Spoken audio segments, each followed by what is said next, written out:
Imagine standing in a land so vast and silent that you can walk for days without seeing another human soul. No highways, no electricity, no safety net. Just endless wilderness, brutal winters, and one single question echoing in the cold air. Will this land make us or break us? This is not ancient history. This is Canada in 1907, the moment when a young nation stood on the edge of greatness or collapse. What happened next shaped everything Canada would become, and once you see the truth, you'll never look at this country the same way again. In 1907, Canada was still finding its identity. It was officially a country, yes, but in reality it was an experiment. Cities were small. A massive land with scattered people, weak infrastructure, and nature that showed no mercy. Towns were fragile, and most of the country was still wild, unexplored, and unforgiving. Survival was not guaranteed. Every decision mattered. The greatest challenge wasn't war or invasion, it was distance.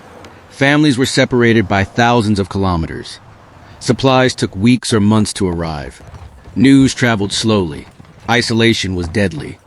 Canada needed connection, not just emotionally, but physically. And that connection came in the form of steel, smoke, and steam. Railways became the backbone of the nation.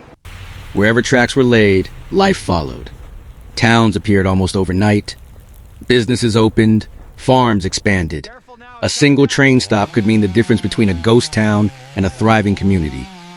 But building those railways was dangerous. Workers faced freezing temperatures, explosions, accidents, and exhaustion. Many never returned home.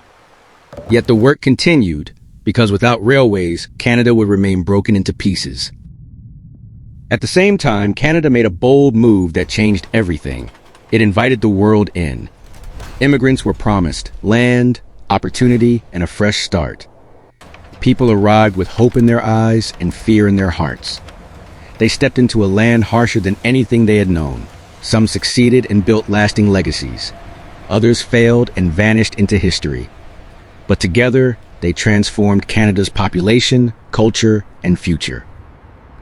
Life in 1907, Canada was relentless. Winters were long and deadly. Homes were cold. Food was scarce. Medical care was limited. Children worked early. Accidents were common. There was no comfort, only endurance. But something powerful happened in that struggle. People became resilient. Communities grew stronger. Survival created unity, and unity built character. Industry began to rise. Factories filled cities with noise and smoke.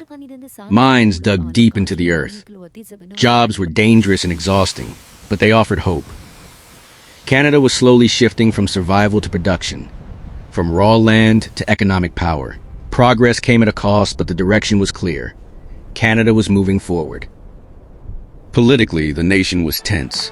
Old ties still held influence. New ideas pushed for independence and identity. Leaders argued over direction, loyalty, and control. Decisions made quietly in those years would shape the country for generations. 1907 was not loud politically, but it was foundational. Then came winter, the ultimate test. Snow buried towns, trains froze, crops failed, families rationed food and waited for spring. But winter did something unexpected. It brought people together. Neighbors helped neighbors, communities shared resources. Canada stopped being just land and borders. It became shared hardship and shared hope. Today, modern Canada feels stable, safe, and strong. But that strength was forged in years like 1907. Built by ordinary people facing extraordinary conditions. People who risked everything on a future they would never fully see. Canada 1907 was not perfect. It was dangerous, uncertain, and unforgiving. But it was real, and from that reality, a nation was born. This is not just Canada's past. This is the foundation of its identity.